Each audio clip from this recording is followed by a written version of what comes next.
Et non, messieurs, dames, ceci n'est pas une centrale électrique, une centrale nucléaire, peu importe. Ceci est un parc d'attractions.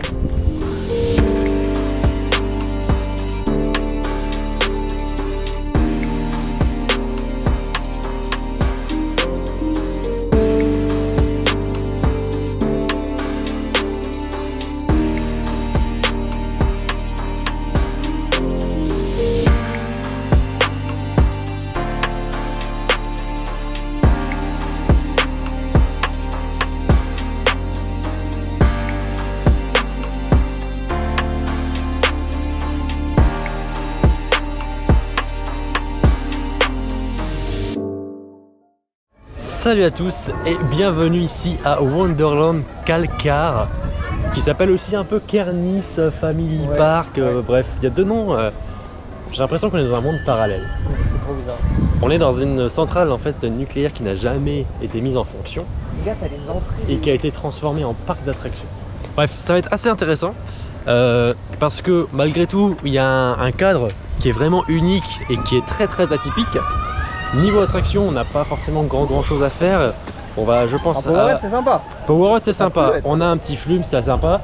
Évidemment, il y a les chaises volantes dans cette énorme cheminée de refroidissement qui a l'air extrêmement intéressante. Bref, on va aller faire le tour, on va découvrir un petit peu tout ce qu'il y a ici. Mais voilà, je voulais faire une vidéo particulière sur ce parc parce qu'on est quand même sur un cadre atypique. Mais c'est vrai que c'est assez déconcertant pour l'instant. Allez, c'est parti pour cette découverte ici de Wonderland Kalkar. Première attraction de la journée, c'est le flume. Parce qu'il fait un peu chaud et ça fait du bien de se mouiller un petit peu.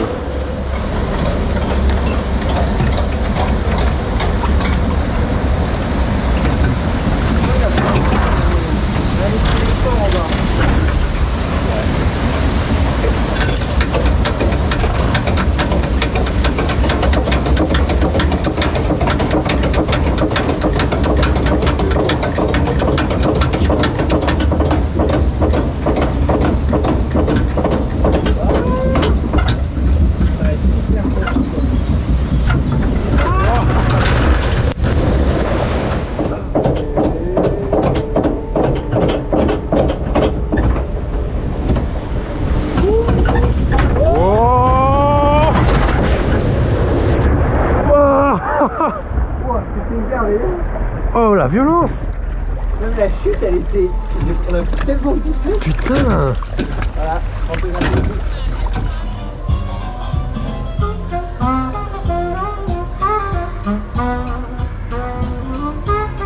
Petite musique de saxo, y a personne dans le parc et pourtant il y a quand même quelqu'un qui se balade et qui fait un peu de musique. Bref, c'est toujours assez sympathique et à saluer ce genre de petite animation qui apporte un peu de vie dans le parc, et d'autant plus il est vrai quand il n'y a pas grand monde. On essaye de regarder un petit peu ce qui se passe dans cette énorme tour de refroidissement. Et donc en fait en dessous on a une sorte de grosse aire de jeu. J'ai l'impression qu'il y a plusieurs petites choses.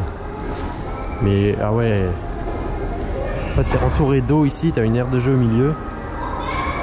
Et ce qu'il faut se dire, c'est que là-haut on a la centrale, du coup, enfin la centrale, la tour de refroidissement avec un Starflyer au milieu de celle-ci, qui doit être assez particulier je pense. On va essayer d'aller voir si c'est ouvert. Pourquoi je dis on va essayer d'aller voir si c'est ouvert? Parce que pour le flume et le coaster on n'a pas encore pu le faire pour l'instant parce qu'il ouvre, il réouvre à 4h10 et le flume lui ferme à 15h50, quelque chose comme ça. Donc en fait il y a des horaires un peu adaptés pour les attractions. C'est pas forcément évident.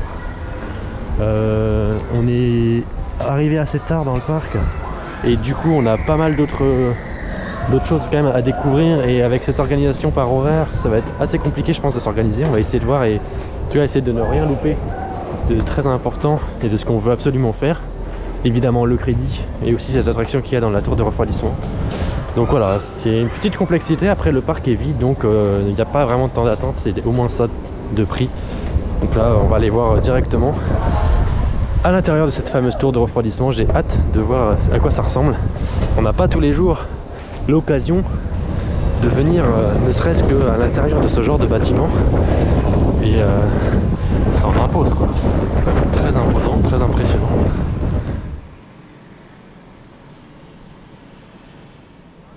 Allez, ça va toujours? Allez, voilà, comme ça, c'est bon. Sensation. Sensation de machine. T'as même pas besoin d'avoir un effet, c'est bon. Ah, c'est complètement débile.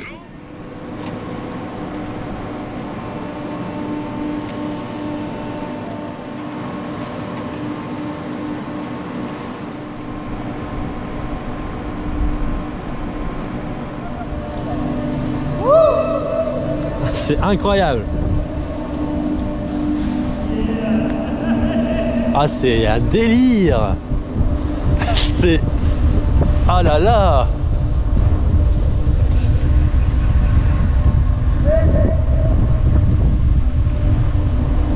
On va passer le mur là, tu vas voir.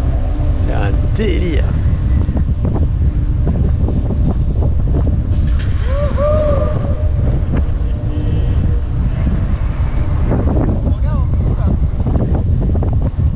Ah, c'est génial.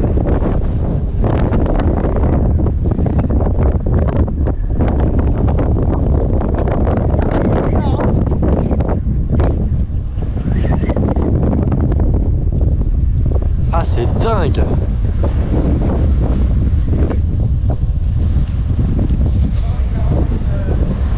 Centrale nucléaire. C'est incroyable. Et ben ça, c'est une sacrée expérience quand même. Faire un Starflyer, c'est une attraction relativement commune, on en voit partout dans les parcs, dans les fêtes foraines, c'est quelque chose voilà, qu'on retrouve assez régulièrement. Mais un Starflyer là-dedans, là, waouh! La sensation est très particulière, le visuel est évidemment extrêmement impactant. Le fait que ça résonne beaucoup à l'intérieur, ça ajoute encore un effet supplémentaire. Non, c'est vraiment probablement le meilleur Starflyer que j'ai pu faire parce que bah, il est né dans une situation, on pourrait pas mettre mieux comme attraction à l'intérieur de cette tour de refroidissement. Et c'est vraiment quelque chose de très particulier qui vaut le coup d'être fait au moins une fois. À côté, là ici, on a un énorme bâtiment qui est, je pense, totalement inexploité. Mais c'est immense, hein. C'est au moins 50 mètres de haut. Hein. Ah ouais, non, mais imagine, ils font des délires là-dedans, ça peut être un truc de dingue. Là, on a un autre bâtiment avec en hauteur sur le toit des attractions. On va aller voir un petit peu ce que ça donne. Et globalement, on aura déjà fait à peu près le tour, j'ai l'impression. On va aller voir peut-être là-bas. Je crois qu'il y a un karting, mais est-ce qu'il y a d'autres trucs qu'on peut aller voir? Pour le karting, là. Pourquoi pas? Ah, tu veux qu'on aille là tout de suite? Allez. Mais vu qu'on sait jamais à quelle heure ça ouvre, à quelle heure ouais, ça en vrai, on peut aller voir. On peut aller voir. Mais non, le cadre est. Enfin, c'est pas forcément joli en soi. Mais malgré tout, il y a un côté historique qui est intéressant. Et je ne sais pas si c'est possible de visiter en fait l'intérieur de ces bâtiments, mais ça serait tellement intéressant pour le coup.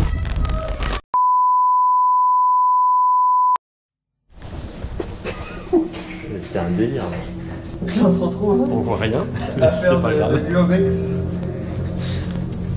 Alors ça, pour le coup, c'est la meilleure attraction du parc, hein, je le dis. Je sais pas si vous voyez bien.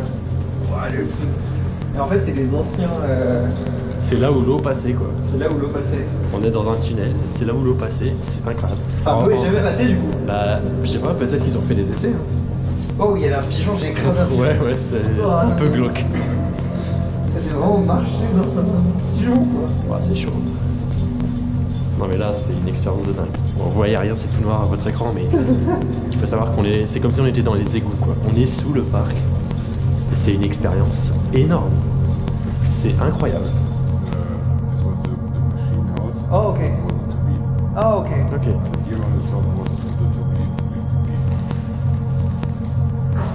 on vient de ce petit tunnel juste ici. Et quand on regarde ça, quand on regarde là comme ça, forcément on n'a pas envie d'y rentrer. Enfin, c'est un délire.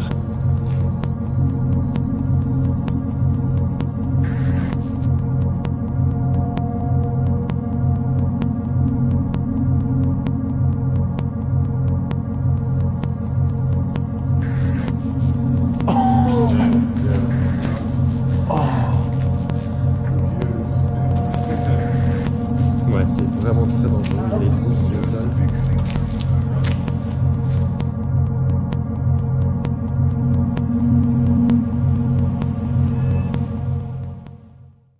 C'est ça. Qu'est-ce qu'on peut dire à ce qu'on vient de vivre là quand même? Ouais, c'est dingue. C'est incroyable. J'étais en train de parler, on a été coupé, on a croisé le directeur du parc qui nous a d'ailleurs invité aujourd'hui, il faut le dire aussi. Ouais. Je le dis pas souvent, c'est vrai, mais on est invité. Et on discute 2 minutes et justement on se faisait la réflexion avec Erwan juste avant en se disant putain les bâtiments qu'on a quand même là derrière, ça serait quand même sympa s'ils pouvaient faire des visites, si on pouvait voir un peu à quoi ça ressemblait, etc. Et ben on a clairement été emmené là-bas.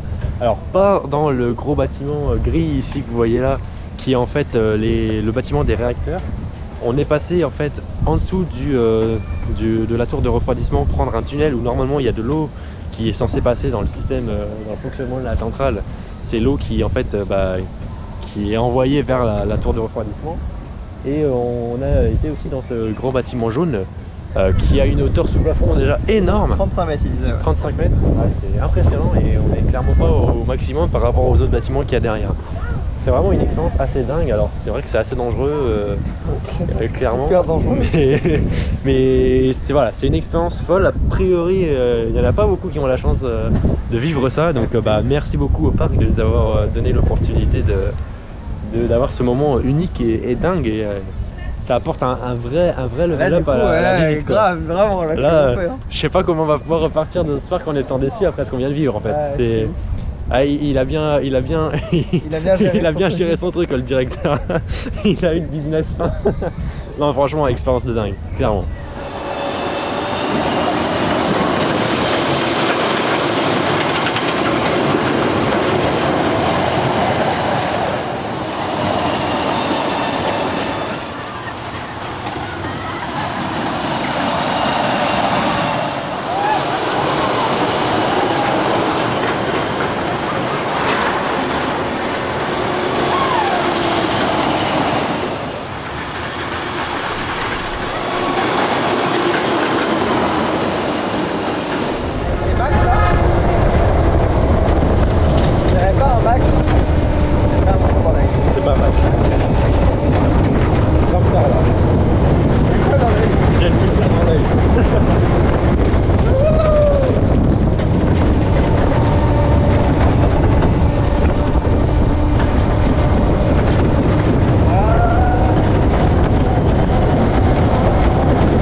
Après avoir fait ce tour de coaster, on va grimper tout là-haut. Il y a encore quelques attractions à faire. Je rappelle donc qu'on était dans le bâtiment jaune et toute cette partie là, c'est là où il y a les réacteurs. Et c'est inaccessible. Mais là ici, on a une pièce qui est exposée, qui ressemble à une turbine.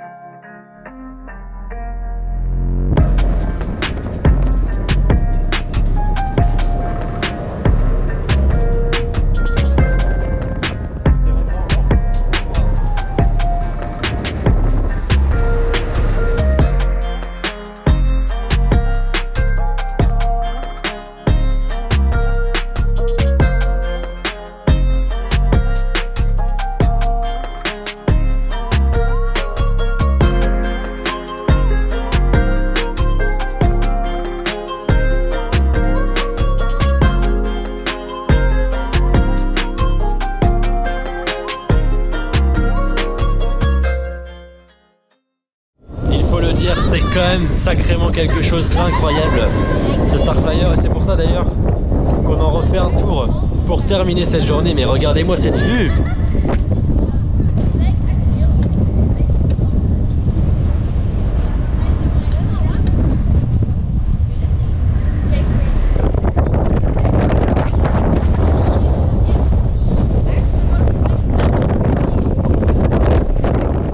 C'est une fin de journée ici à Wonderland Calcar. Journée quand même très particulière, il faut le dire, puisque nous sommes dans un parc qui est de toute manière très particulier.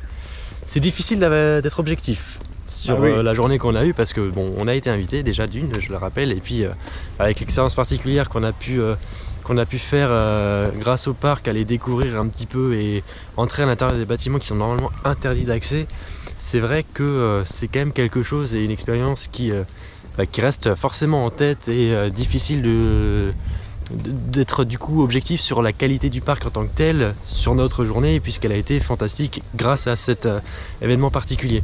Sinon, si on revient quand même sur le parc et ce qu'il propose en termes d'attraction, c'est quand même du très très classique. C'est du très très classique, c'est beaucoup de Zamperla, beaucoup de petites attractions comme ça, beaucoup de petits flats, très axés enfants, niveau attraction quand même principalement.